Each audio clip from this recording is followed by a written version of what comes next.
Have you ever seen something so wildly, so completely out of the blue, that you wonder if maybe you're the only one in the room who's truly awake? That was my own early morning in the morgue, right smack in the middle of the city's fanciest hospital, where the scent of disinfectant clung to everything, and the quiet hum of equipment echoed through the pristine corridors. The scene was utterly familiar, white LED lights burning overhead, a perpetual thick air saturated with the smell of cleaning, solutions, and a staff so impeccably polite it almost hurt, all of them moving like ghosts as if afraid to make a sound or draw any attention to themselves. And there I was, Naomi Moore, the invisible one, the youngest on staff, the sole black woman working behind those cold, immaculate glass walls at House Ilion Medical, a place so clean you could literally eat off the floor, but God forbid you left a single fingerprint on its precious reputation. My job officially was a patient care tech, which meant prepping bodies, meticulously sanitizing the rooms. Unofficially, however, my role was far more encompassing, extending well beyond the confines of any formal job description. If someone got sick, if something stank, if the work was too grim or unsavory for the others, they called me. That's how I learned the unwritten law of that place. Don't complain, don't question, and for heaven's sake, don't mess up. Just be unequivocally better than everyone else. And maybe, just maybe, they'll leave you alone. That was the faint glimmer of hope I clung to, the tiny beacon guiding me through the suffocating darkness of that relentless routine. I had grown accustomed to the monotonous rhythm, the ceaseless cycle of bodies coming in and bodies going out, a macabre, silent dance that repeated itself day after grueling day. I always kept things clinical, respectful, maintaining a professional distance, but I still whispered little prayers over each zipper I closed, remembering faces even when nobody else cared, even when they became nothing more than another anonymous number in a forgotten file. But that particular morning, something felt undeniably off. I could sense it, a persistent chill down my spine that refused to dissipate, even with the warmth of my coffee cup in hand, and my badge gently swaying against my chest as the sun reluctantly crawled up over the towering buildings outside. Whispers slithered through the corridors, hushed murmurs spreading like a contagious disease, and the higher-ups moved like specters, appearing and vanishing without a sound, their furtive glances loaded with an inexplicable tension. Security guards were stationed at every exit, their faces impassive like stone statues. The air was thick, sharp, even before the intercom's jarring buzz sliced through the taut silence, calling my name. Big news. Clarissa Whitmore. Yes, that Whitmore. The tech billionaire's wife, society's golden girl, the woman whose flawless smile had graced the covers of every magazine in the country, the same woman who hosted extravagant parties and paraded in perfect outfits, was now here, zipped into a body bag, guarded by more suits than the president himself. The cause of death? A supposed heart attack. Carl, another tech, helped me get her into Chamber B, a cold, mechanical routine.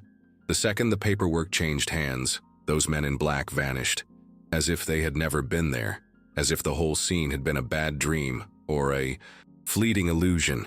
You'd think that having seen so many bodies by now I'd feel nothing. But the moment I pulled back the sheet, my breath hitched in my throat, as if an invisible hand had squeezed it tight. Clarissa didn't look dead. Not really. Her skin had a strange, almost vibrant flush, her lips a glossy pink, and her hair was perfectly styled, as if she had just stepped out of a high-end salon.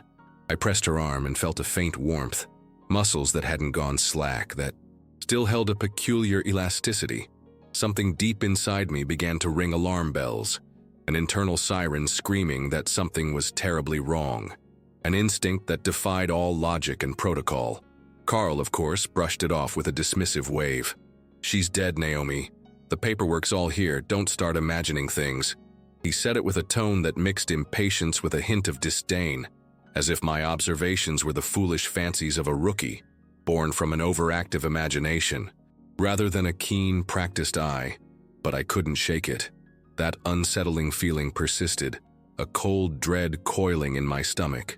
After he left, I stood over her, my heart pounding a frantic rhythm against my ribs, meticulously studying every inch of her body. There was no rigor mortis, no obvious signs of death, nothing that indicated life had completely abandoned her.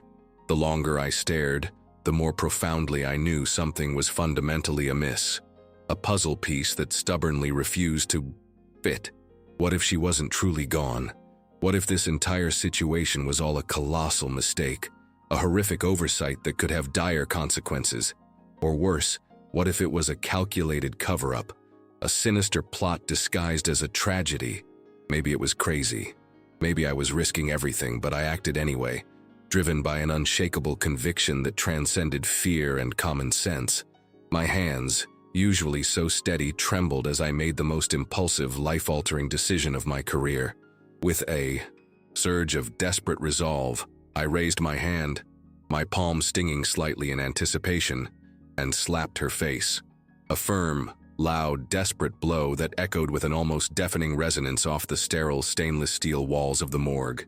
For one wild, fleeting heartbeat, a wave of profound regret washed over me. A chilling realization of the enormity of what I had just done, and the catastrophic repercussions it could unleash. Then, as if an invisible curtain had been pulled back, her eyelids fluttered, a tiny, almost imperceptible tremor.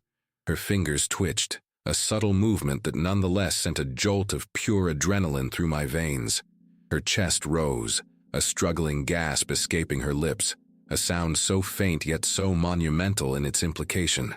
"Oh my God, she's alive," I whispered, the words barely audible, fumbling frantically for the emergency button, my mind racing a mile a minute, my hands shaking uncontrollably as a whirlwind of panic and exhilaration consumed me. Carl burst back into the room, his eyes wide with a mixture of shock and disbelief. "What the?" he stammered, his voice trailing off as he witnessed the impossible. Then Clarissa's eyes finally opened, glazed over with raw panic, and chaos erupted. Doctors, nurses, and medical staff flooded the room, alarms blaring a deafening symphony of urgency. She was alive, her pulse weak, barely perceptible, but undeniably real. I should have felt a surge of triumph, a rush of vindication for trusting my gut, for daring to defy the impossible. Instead, when Gregory Whitmore, her billionaire husband, stormed in, a furious inferno blazing from every inch of his perfectly tailored suit, his eyes burning with an unholy rage, I found myself instantly accused. "You hit my wife! Are you insane?" He spat at me, his words dripping with venom, completely ignoring the undeniable truth, completely disregarding the fact that I had just, against all odds, saved her life. Not a single person in that crowded room uttered a word in my defense. Not one. Yeah, that happened. Later, alone in the stark, echoing hallway, the real blow landed. It wasn't a physical slap this time, but a sudden, terrifying shift from being completely invisible to dangerously conspicuous. The staff, who had once barely acknowledged my existence, now actively avoided my gaze, their eyes darting away as if I carried a contagious disease. Gossip swirled around me like a toxic cloud, whispered theories and accusations turning me to the focal point of a hospital-wide scandal. I wasn't seen as a hero. I wasn't even seen as an expert criminal. No, I had simply crossed a line. Not just a procedural protocol, but an unspoken, deeply ingrained order of things. A societal hierarchy that deemed someone like me utterly unworthy of touching someone like Clarissa Whitmore. Now, because I had dared to intervene in the life of a socialite, someone like me was suddenly, inexplicably, at the very center of a raging storm, a whirlwind of unwanted attention and baseless accusations. The hospital administration swiftly called me upstairs, ushering me into a chillingly sterile room where HR, legal counsel, hospital security, and even a representative from the COO's office were already seated, their faces grim and unyielding. "Just routine questions," they insisted, their voices devoid of any warmth, a stark contrast to the severity of the situation. They wanted to dissect every thought, every impulse, every single move I had made that morning. I told them the unvarnished truth, straight and clear, my voice unwavering despite the tremor in my hands. I did what I had to do. I saw signs of life. I acted on intuition. The legal representative, a woman with a perpetually tapping pen, pressed further, her eyes narrowed. Yes, on intuition and experience. I affirmed, my gaze meeting hers defiantly.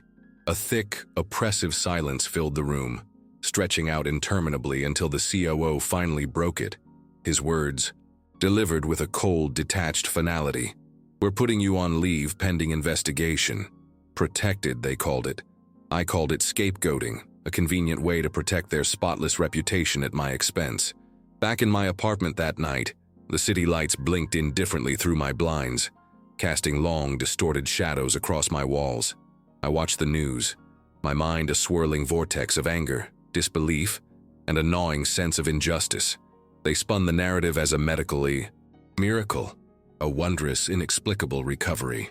There was no mention of the morgue, no mention of my name, not a single word acknowledging my existence or my crucial role in saving Clarissa Whitmore's life.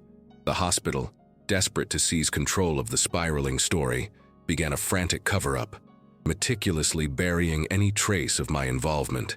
Crisis meetings were held behind closed doors, whispered strategies concocted to salvage their pristine image. My name was undoubtedly on their lips, a constant low hum of concern but never uttered out loud, never acknowledged for the world to hear. Then a quiet, insistent knock echoed at my door, a sound that startled me out of my weary stupor. It was Detective Roman Valoyan, his eyes calm yet piercingly sharp, his demeanor exuding an air of quiet competence. He handed me a folder, its contents a shocking revelation. The evidence was irrefutable. Clarissa had been chemically sedated, not dead.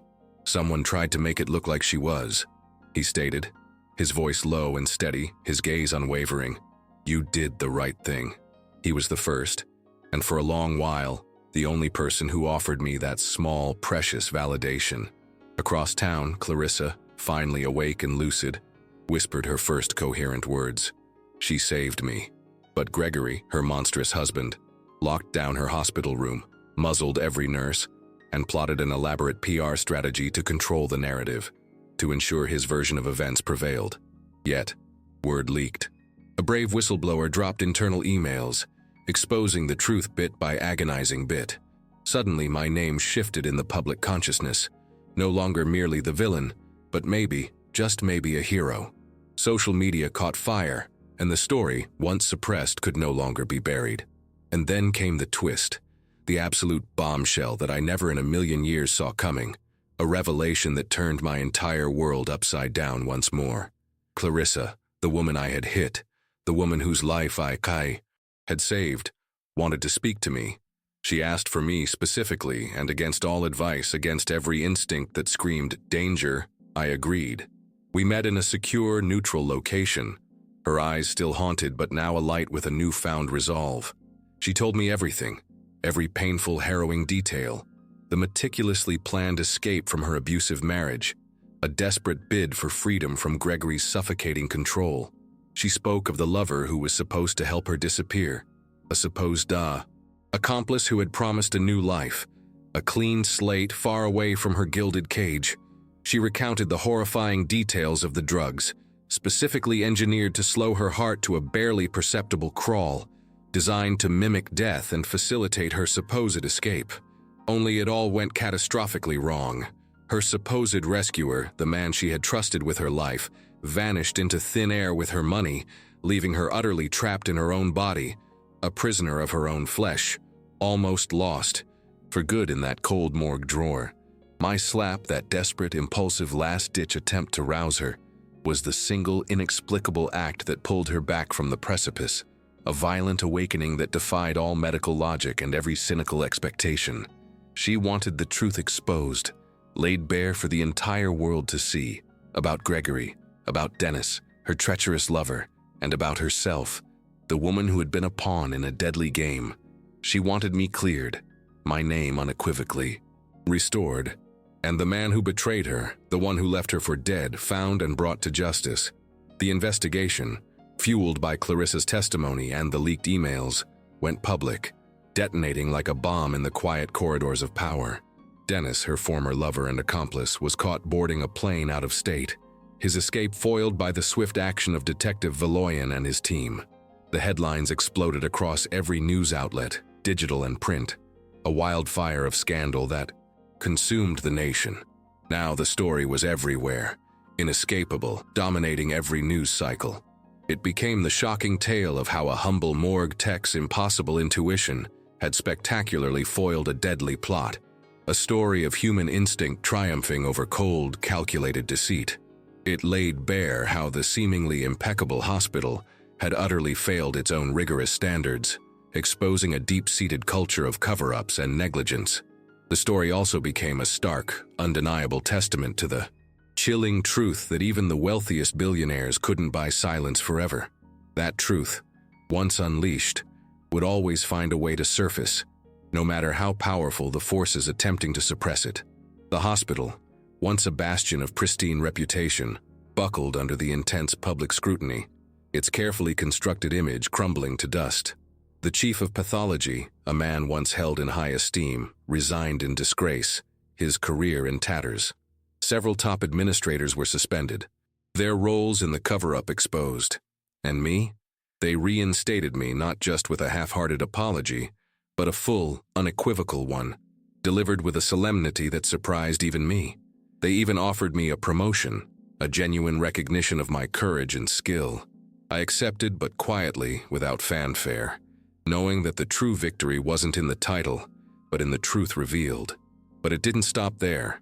The ripples of change continued to spread, far beyond the confines of the hospital. Clarissa, with newfound strength and resolve, filed for divorce from Gregory, breaking free from the gilded cage that had almost become her tomb. She then channeled her pain and her harrowing experience into something profoundly meaningful. She started a foundation dedicated to empowering women escaping controlling and abusive relationships, providing a safe haven and a pathway to freedom.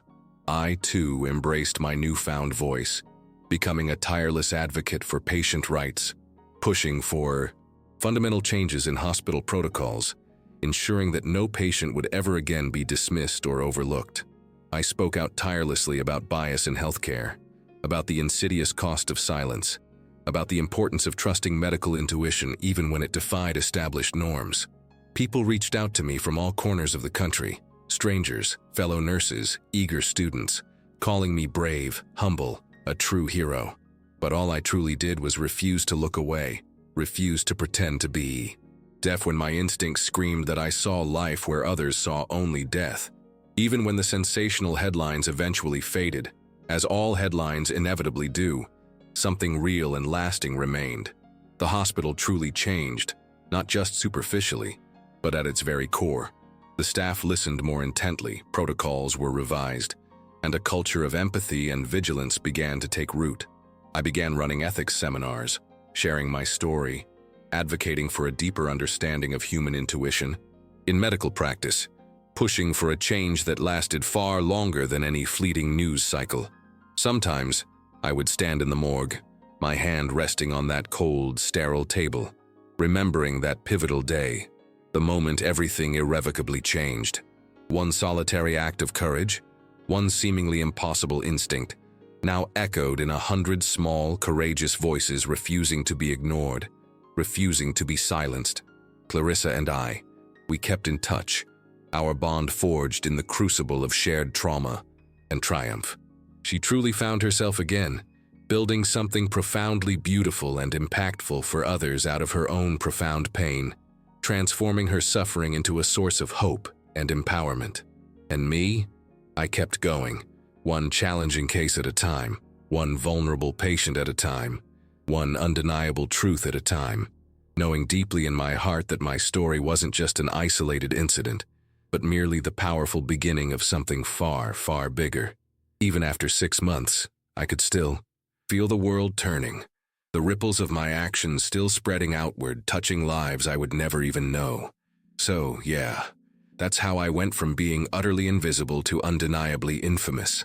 All because I trusted my gut, that primal instinct that screamed at me when everyone else, every single person in power, wanted the story to remain neat and quiet, tucked away, forgotten and controlled.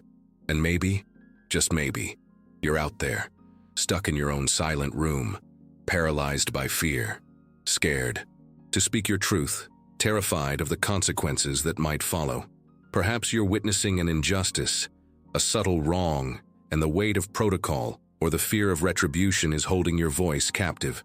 I'm here, through this story, through my own harrowing experience, to tell you with every fiber of my being, do not, under any circumstances, let anyone convince you that your voice doesn't matter, that your instincts are wrong, that your observations are insignificant. Do not allow them to diminish your courage or your conviction. Sometimes all it takes is one audacious slap, one seemingly insignificant act, one defiant refusal to look away, one bold move that nobody else sees coming, to wake the entire world up from its complacent slumber, to shatter the silence and expose the truth hiding beneath the surface. It takes one person, one single, unwavering voice, to ignite a movement, to spark a fundamental change that can ripple through society, altering the course of lives, challenging established norms, and bringing justice where there was once only darkness. Now, what about you? Who do you truly think crossed the line here? Was it me, the nurse who dared to defy protocol and trust her gut, risking her entire career and reputation on a desperate, improbable hope? Or was it Gregory Whitmore, the powerful billionaire, whose desperate attempts to control the narrative, to cover up a heinous crime, almost resulted in the death of his own wife? Or perhaps it was the hospital itself, with its rigid adherence to rules over human life, its ingrained biases, and its desperate need to protect its flawless reputation at all costs. Where exactly is the line between following your instinct, that powerful inner voice that screams when something is wrong, and outright insubordination, a blatant disregard for established rules? Where does justice end and scandal begin, especially when powerful forces are at play, attempting to twist the truth for their own gain? These are not simple questions with easy answers, and the nuances are often blurred, making the choices agonizingly difficult. But they are questions that demand an honest, fearless consideration. Leave your take below, because this isn't just my story, a singular narrative of personal triumph and tragedy. This is a story that could be anybody's, a reflection of the silent battles many people face every day, the internal struggles between doing what is right and doing what is easy, between speaking up and staying silent. If you felt something while listening to my story, if it resonated with you in any way, if it sparked a flicker of courage or conviction within your own heart, please don't keep it to yourself. Share this story. Pass it on. Let it be heard by anyone who needs to hear it, by anyone who might be struggling with their own silent battle, by anyone who feels invisible, overlooked, or powerless in the face of overwhelming odds. Let's see who else is ready to break the silence, to shatter the invisible chains that bind them, to speak their truth even when their voice trembles, even when the world around them wants them to remain quiet. Let's create a ripple effect, a cascade of courage that encourages others to step forward, to share their own experiences, and to challenge the injustices they witness. Because sometimes, all it takes is one person, one single act of defiance, one powerful voice raised in truth, to ignite a movement.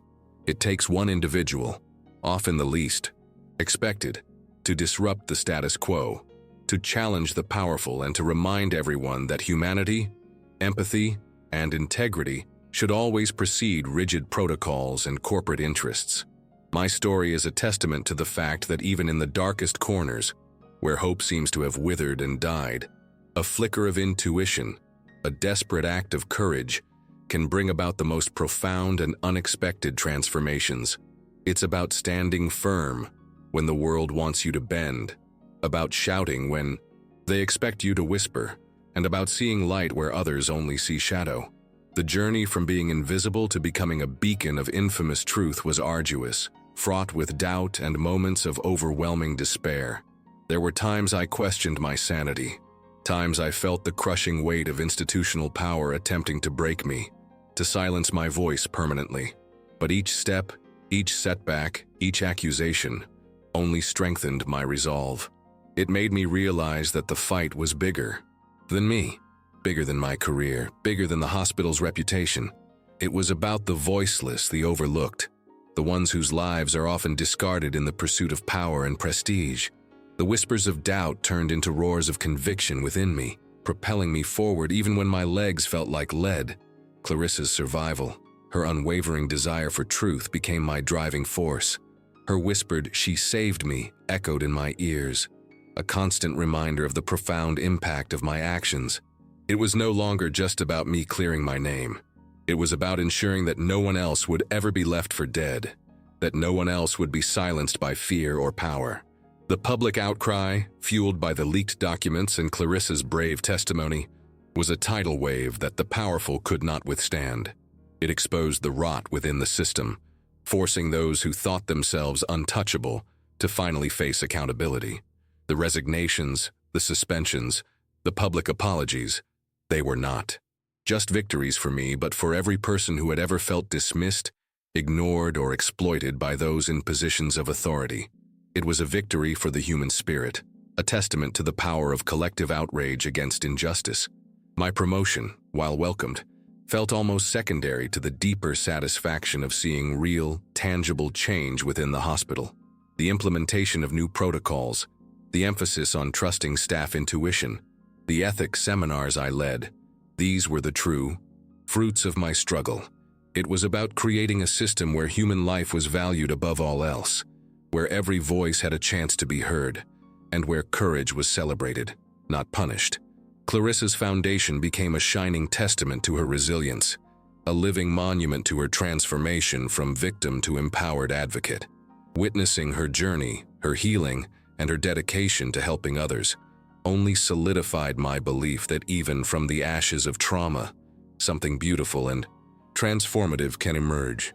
We shared a bond that transcended professional boundaries, a quiet understanding born from an extraordinary shared experience.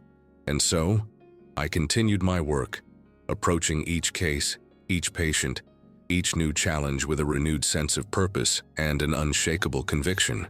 I carried with me the memory of that morning in the morgue, not as a burden, but as a constant reminder of the profound impact one individual's courage can have. It was a lesson etched into my soul, to never underestimate the power of intuition, to always question when something feels wrong, and to never, ever be afraid to speak my truth, even if my voice is the only one in the room. The ripples of that single act of defiance continue to spread, subtly but surely, altering the currents of countless lives. I've seen the hospital become a place where empathy is prioritized over sterile efficiency, where staff are encouraged to trust their instincts, and where the human element is no longer secondary to protocol. It's a work in progress, yes, but the foundation has been laid, built on the unwavering belief that truth and courage will always prevail.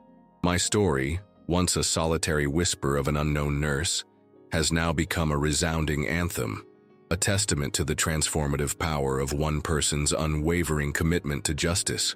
It's a reminder that heroism doesn't always wear a cape. Sometimes it wears scrubs and takes a desperate chance in a cold morgue. It's about being bold, enough to challenge the narrative, to shatter expectations, and to remind the world that true vision often comes from those who are least expected to possess it. So if you're out there, feeling small, feeling unseen, or grappling with a choice between silence and conviction, remember my story. Remember that desperate slap, that moment of pure, unadulterated instinct that shook a whole system awake. Your voice, your intuition, your courage, they matter more than you can possibly imagine. Don't let anyone convince you otherwise. It truly takes just one person, one single brave act, to wake the world up. Now, go forth and be that person.